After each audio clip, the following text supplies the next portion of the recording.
તો ચાલો આજે આપણે બનાવીએ અડદની દાળ એકદમ સિમ્પલ રીતે, જે તમને ખાવામાં તો ટેસ્ટી લાગશે જ, પણ બનાવવામાં પણ એકદમ સહેલી રહેશે.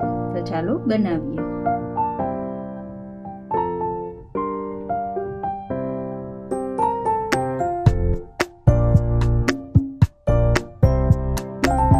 તો અડદની દાળમાં આપણે હવે થોડુંક પાણી ઉમેરી દઈશું અને એને બાફવા મૂકી દઈશું. તો અહીંયા આપણે દાળ બાફવા મૂકી દીધી છે. તો આને 4-5 સીટી થવા દઈશું અને આપણે ગેસની ફ્લેમ છે તે સ્લો રાખીશું. તો અહીંયા આપણી 4-5 સીટી થઈ ગઈ છે. તો આપણે ગેસની ફ્લેમ બંધ કરી અને દાળ જોઈ લઈશું.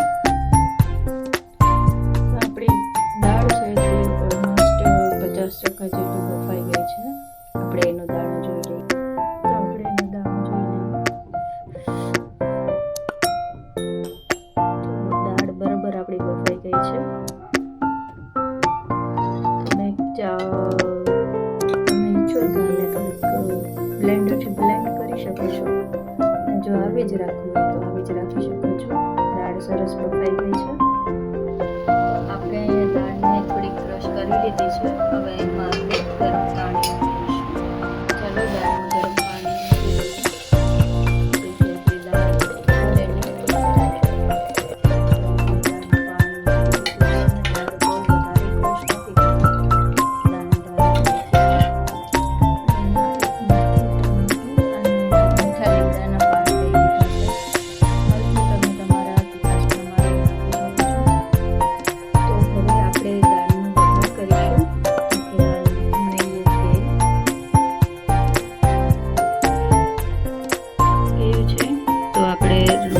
રાઈ, જીરું, હિંગ, મીઠા લીમડાના પાન, સુધારેલું મરચું અને નાખી દઈશું ટમેટા.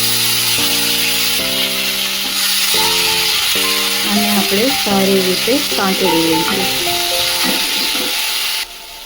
તો આપણો જે વઘાર છે બરાબર સંતળાઈ ગયો છે. હવે આપણે હળદર નાખીશું, મીઠું સ્વાદ અનુસાર,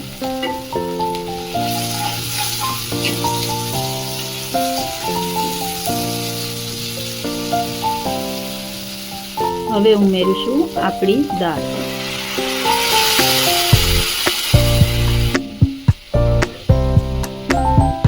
તમે ઈચ્છો તો આમાં લાલ મરચું પણ નાખી શકો છો, પણ મેં સાદી પીળી દાળ જ કરી છે. આપણે 4-5 લસણની કળી લઈને ક્રશ કરી લઈશું. આપણી દાળમાં આપણે લસણ ક્રશ કરેલું છે તે નાખી દઈશું અને બરાબર હલાવી દઈશું. તમને જરૂર લાગે તો પાણી નાખી શકો છો, પણ મારે બરાબર છે. તો દાળને આપણે 10-15 મિનિટ માટે ધીમા તાપે ઉકળવા દઈશું, બરાબર પાકવા દઈશું.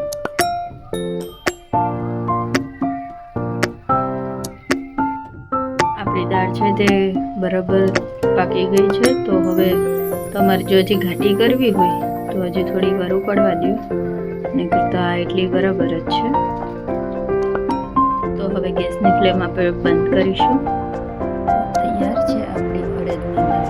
તો ચાલો એને સર્વ કરીએ.